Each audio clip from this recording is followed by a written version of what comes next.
Okay, folks, 10.2. 10.2, a lot to cover. Here's the first idea. We'll look at problem number 66. It says g of x is equal to 3 to the x power. 3 to the x power. So similar to graphing the parabolas, it's going to be the same type of game. So let's just take a look at what this would look like. The x and the y, but we'll call y g of x. So let's just say x is like, again, you can pick whatever, but I've done this before, so I'll pick like -1, 0, 1, 2. So if I put, well, 0, let's do 0 first. 3 to the 0. Anything to the 0 is 1, right? 3 to the 0 is 1. Okay. 3 to the 1. 3 to the 1 is 3. 3 squared, that's 9. Okay. So 3 would be 27. 3 cubed. -1. 3 to the -1, that's 1/3. Okay, so if you graph enough points, what you're going to realize is, let's see, so this 0, when x is 0, y, or g of x is 1. So that's an interesting point. That's kind of like our vertex when we're graphing parabolas. And then what happens is you'll notice that the numbers just keep getting bigger and bigger. So it goes to 3 to 9 to 27, so it's just getting bigger really quickly. And then as I go negative, the numbers are getting small, but they're never going to get negative. So they're going to go like that. And so they're never going to get negative, so what we sometimes do is we draw like a little dashed line down here, and you call that an asymptote, So this is just graphing an exponential. So here's our basic design. So knowing that basic design, I can do number 68 really quickly. So 68, so these graphs don't need to be really good. G of x is equal to 7 to the x. So here's how I would graph it really quickly. What's 7 to the 0? 1. So I put a little dot there. And then things are going to get big really quickly. And then they're going to sort of asymptotically approach the 0.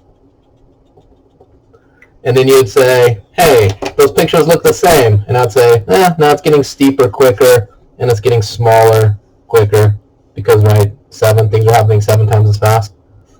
But for all intents and purposes, they basically look the same. But technically, the 7 one's getting steeper quicker. It'd be going quicker, much quicker. So that's how you graph exponentials. So we're just going to take this basic picture, like we did with parabolas, and you move it left, right, up, down. Okay. Do they complicate it before that? Oh, gosh. Okay. Well, they complicate it before that. So as long as the number is bigger than 1, it's just going to look like that. So in number 72, they have g of x equals 1/3 to the x power. So you can go ahead and plot points like that, or you could just trust me. What's 1/3 to the 0 power? Anything to the 0 is 1. Okay, so it's starting to look like this. But because this number is less than 1, like between 0 and 1, instead of going bigger that way, it's going to go bigger this way, and then asymptotically approach like that. What? And then there's our asymptote. Okay. Let's see. So as long as the number is bigger than 1, it's just going to sort of go up to the right. If the number is between 0 and 1, a fraction-y thing, it's going to go up to the left. Okay. So then 65 through 75, no big deal. And now 77 through 84, they're going to start moving things up, down, left, right. So very similar to moving the parabolas around the page, we are going to move that exponential around the page. So 78, f of x is 3 to the x, and then they also want us to do g of x, which is 3 to the x minus 1. I will do, so 3 to the x is easy. At 3 to the 0 is 1, and then it gets bigger, and then it goes asymptotically like that.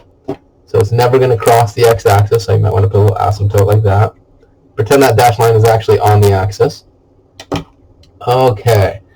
So now 3 to the x minus 1, you see how it's x's buddy? It's right next to x. It's as if it's x minus 1 in parentheses. and the parentheses always tell me to think opposite, so it's x's buddy. So I'm taking this picture in black ink and I'm just moving it 1 to the right. It says x minus 1. I think opposite. I move it 1 to the right. So this little dot is now right here. It's going to just get bigger and then asymptotically approach. Oh, so I just slid that picture 1 to the right. No problemo. 82. F of x equals 4 to the x, g of x equals 4 to the x, and then a plus 2. You see how this one, it's connected to the x? This one is not. It's kind of just hanging off at the end. So something similar. The first guy, 4 to the x, that's easy. 4 to the 0 is 1. It gets bigger. It asymptotically approaches.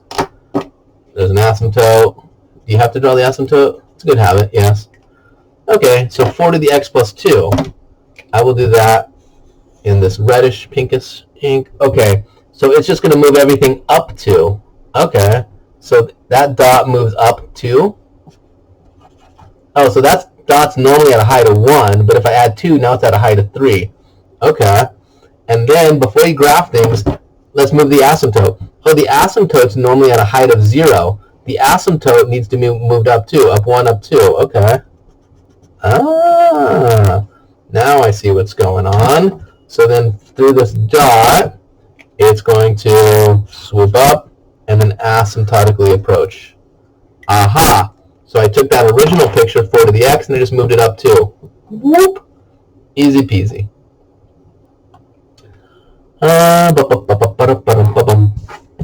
I'll try 90. So there's a 1/2. F of x equals 1/2 to the x, and then there's a minus 3. I'll do it. So let me warm up for 1 second. I'll just call it G for a second, just to remind myself. If someone said graph 1/2 to the x, 1/2 to the x, oh, it's a 1/2. It's between 0 and 1. So anything to the 0 is 1, but it's between 0 and 1, so it doesn't go up to the right, it goes up to the left, and then asymptotically approaches. Okay, so you want me to take that picture and move it down 3. Okay, so let me draw it right here. Well, the asymptote's normally through 0, so 1, 2, 3. It's moved down now. Okay, and then that dot was at 1, but I need to move it down 3.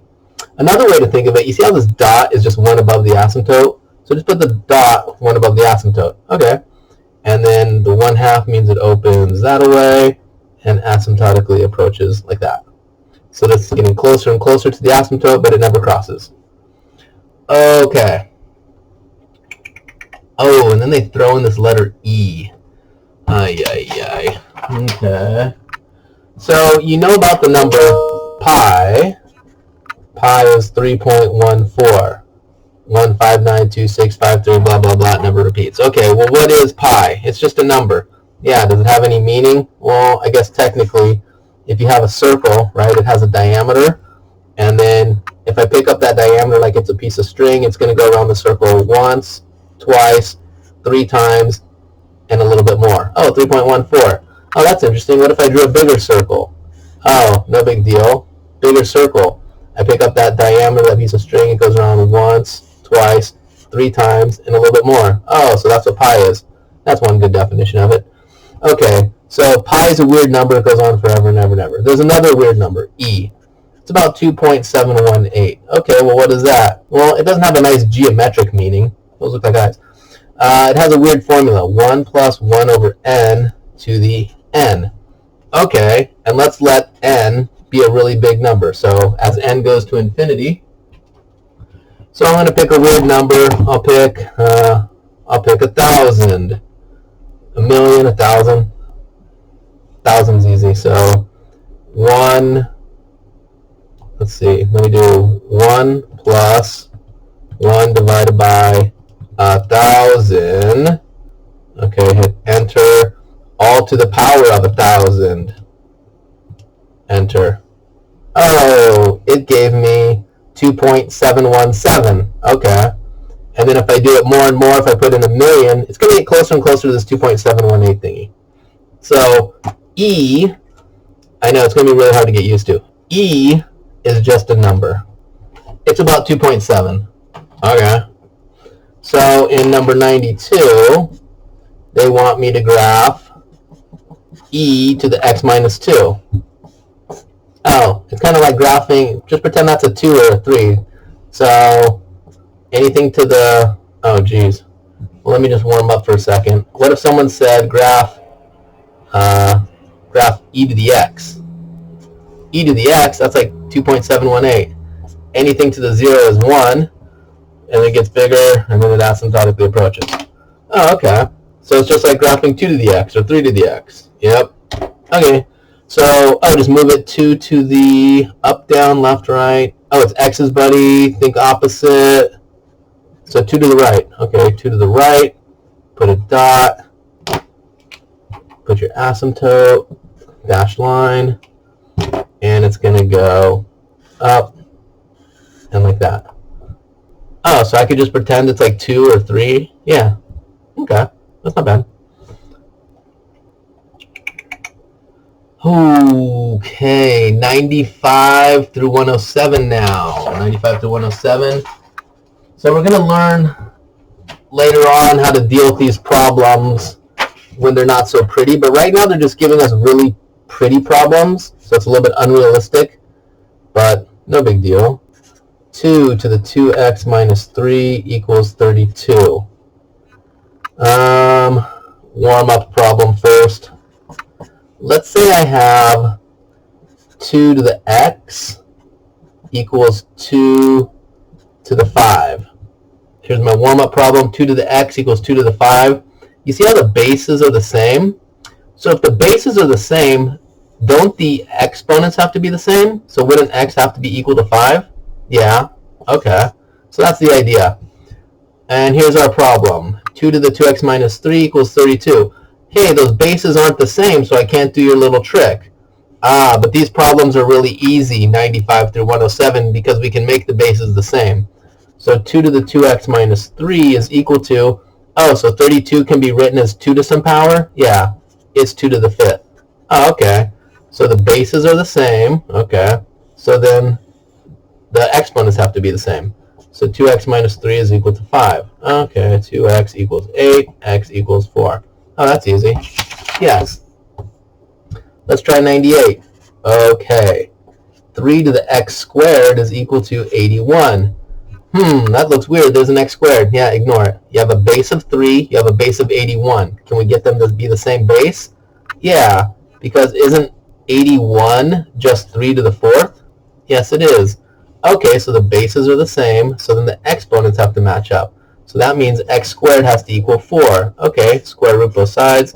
X equals plus or minus 2. Plus or minus? Yeah, you took square root. Oh, yeah, that's right. Okay. 104. 104. 3 to the, oh my gosh, x squared minus 2x equals 1/3. 1/3, that's a fraction. Yeah, I know. We can get the bases the same? Yes. 3 to the x squared minus 2x equals 1/3. How can I write that as a base 3? Oh yeah, 3 to the minus 1, negative exponents. Okay, bases are the same, so the exponents have to match up, have to be the same. So x squared minus 2x has to equal minus 1. So x squared minus 2x, set it equal to 0, so plus 1 equals 0. I'm going to factor that. That's x minus 1 times x minus 1 equals 0, so I get an answer of 1. Ta-da! Oh my god, there's some e stuff. Okay, well, I'll do 108. E to the x squared over e to the 3 equals e to the 2x. Okay, so I need to get the bases to be the same. Well, what about this over here? That's weird. Not really. The bases are the same, so can't we just, like if, for example, over here, if I said x to the 7th over x to the 4th, isn't that just x to the 7 minus 4, right, since the bases are the same? Oh, okay, so then the left side, I could just say that's e to the x squared over e to the 3. So it's just the top guy minus bottom. E to the x squared minus 3. Sure. Equals e to the 2x. Okay. Oh, the bases are the same. So that means the exponents have to be the same. X squared minus 3 must equal 2x. Bring everything, set it equal to 0. So x squared minus 2x minus 3 must equal 0. I'll just factor it really quickly. X minus 3, x plus 1. So we get an answer of 3 and negative 1. Again, I'm really good at, I think I'm good. Did that work? Minus 3 plus 1. Yes. Ta-da! So maybe you just like doing the quadratic formula. Whatevs. Just get the right answer. Oh, my lordy, lordy, lordy. Okay, they give you the graph. You have to match it. Should be easy. And then some word problems. No big deal. Okay, word problems. So there is a formula for interest, compounded interest. Let me scroll back and see what it is. R. Come on, internets. Okay, well, I think it's A equals, I'll just look it up, P1 plus R over N all to the NT. On a side note, remember when we were creating that number E, we said it is equal to 1 plus 1 over N all to the N as N goes to infinity? You see that 1 plus 1 over N to the N in this formula? Oh, so this is going to kind of come up again. So think about when you've heard of compound interest, right? With banking, you put some money in the bank and you earn some interest, and then your interest ends up earning interest. So that's compounding interest. So imagine, you can do the number of interest. It could be compounded monthly or every year or every day. So N is like the number of times you compound. Quarterly, 4 times a year. What if we start doing it beyond every day or every second, but continuously? Oh, that's where this E would come up. So money, this is our formula for compound money. So oftentimes in science, there's things that work like compound interest, except they're not compounded every month or day, but perpetually, infinitely. It's things like bacteria. So we're going to use this formula in a second. Well, let me just show you. It's going to be A equals P, E to the RT. So this is for continuously compounded interest. Or more importantly, you're going to see this a lot in science for like bacteria and stuff. Okay, so let's try some problems. It seems crazy. It's not bad. Let us try number 116. 116, Cynthia has $12,000, interest rate of 6%, right, converted to decimal. How much will be in the account in 10 years by each compounding method? A, quarterly, B, monthly, C, continuously. Okay, cool. I'll just do this one and then we'll be done. Continuously. Okay, so we are interested in the amount A that she will have, given the P principal. Again, these are all defined in your book, so scroll back up and get the exact term. So the A amount, P principal, so $12,000 to start with. And the rate, so 1 plus the rate, 0.06. Quarterly, that means 4 times per year. And then, so we put the 4 there, so we put it 4 here also, and we're leaving it in there for 10 years. Okay, so we need to throw this all into our calculator. So make sure you're cool with your calculator. Give it a try. So here's what I would do on my calculator. I don't know if you can see this, folks. I'll pretend you can, but I'll just talk you through it. I like doing this thing inside first, doing it to the power, and then multiplying by 12,000. If I just put it all in one swoop, it's kind of difficult. So I would go 0.06 divided by 4, enter, plus 1, enter, caret to the power of, 4 times 10 is 40, so just put 40, enter, times 12,000, times 12, 1, 2, 3, enter. So after 10 years, she has 21,000.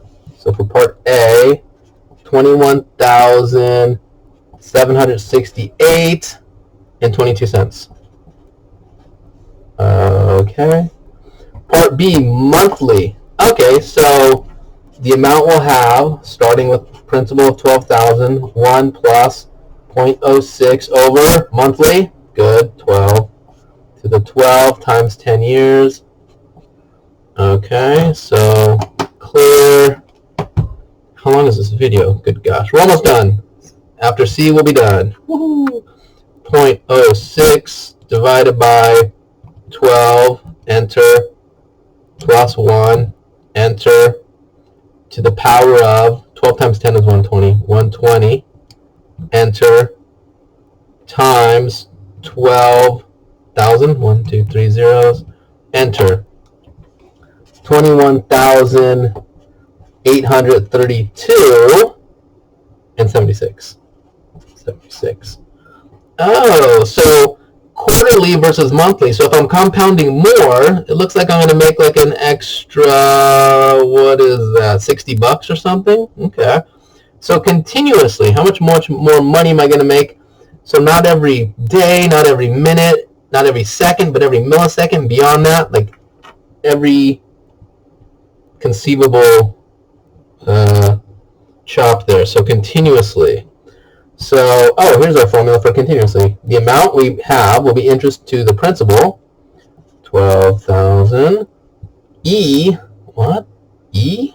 Yeah, it's like pi, okay. R, 0.06, 0.06, T, 10 years. 10.